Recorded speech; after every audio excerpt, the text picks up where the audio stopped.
एक बार की बात है, भगवान श्री कृष्ण द्वारका में रानी सत्यभामा के साथ बैठे हुए थे। उनके पास ही गरुड़ और सुदर्शन चक्र भी विराजमान थे। तभी कोई बात ऐसी छिड़ गई कि रानी सत्यभामा ने श्री कृष्ण से प्रश्न किया कि प्रभु, त्रेता युग में आपने राम के रूप में अवतार लिया था। सीता आपकी पत्नी थी, लेकिन क्या वे मुझसे भी अधिक रूपवान थी? भगवान श्री कृष्ण समझ गए कि रानी सत्यभामा को अपने सुंदरता पर अभिमान हो गया है।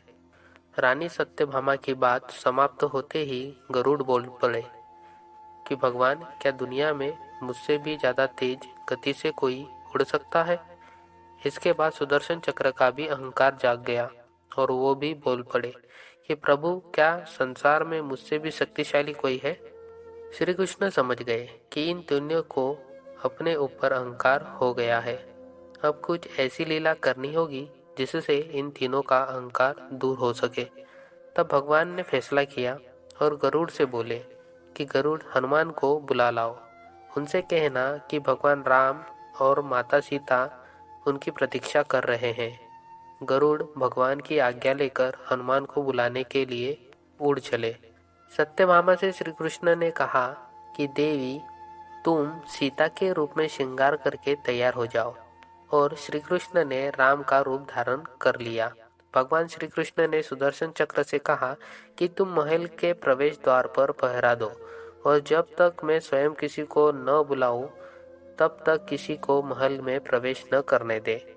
भगवान की आज्ञा लेकर सुदर्शन चक्र प्रवेश द्वार पर बैठ गए। उधर गरुड़ हनुमान जी के पास पहुंचे और प्रभु का संदेश सुनाया। उन्होंने कहा कि वानर राज, भगवान राम माता सीता के साथ द्वारका में आपसे मिलने के लिए प्रतीक्षा कर रहे हैं। आप तत्काल मेरे साथ चलें। मैं आपको अपनी पीठ पर बैठाकर शीघ्र ही वहां ले जाऊंगा। हनुमान उनसे कहा कि आप चलो, मैं आता हूँ।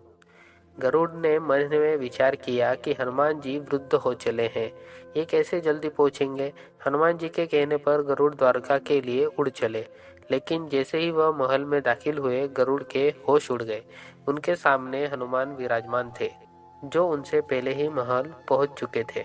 यह देखकर गरुड़ का सिर लज्जा से झुक गया। हनुमान जी को देखकर श्री राम ने उनसे पूछा कि पवन पुत्र, तुम बिना आज्ञा से गए महल में कैसे प्रवेश कर गए? क्या तुम्हें किसी ने रोका नहीं? तो हनुमान जी ने विनम्रता पूर्वक सिर झुकाकर अपने मुंह से सुदर्शन चक्र को बाहर निकाला और उनके सामने प्रस्तुत कर दिया। सुदर्शन चक्र को सौंपने के बाद हनुमान जी बोले, प्रभु, इस चक्र ने रोका था, इसलिए मैंने इसे मुंह में रख लिया और आपसे मिलने आ गया। इस बात पर भगवान मन ही मन मुस्कुराने लगे। हनुमान जी यहीं पर नहीं रुके। उन्होंने प्रभु से कहा कि आज आपने माता सीता के स्थान पर किस दासी को इतना सम्मान दे दिया कि वह आपके साथ सिंहासन पर विराजमान है। इतना सुनकर रानी सत्यभामा का अहंकार दूर हो गया। इस प्रकार भगवान श्री कृष्ण ने एक बार में ही तीनों का अहंकार समाप्त कर दिया।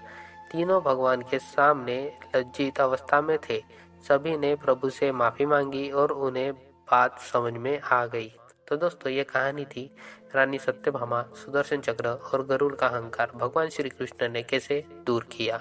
तो मिलते हैं ऐसे ही नेक्स्ट कहानी में।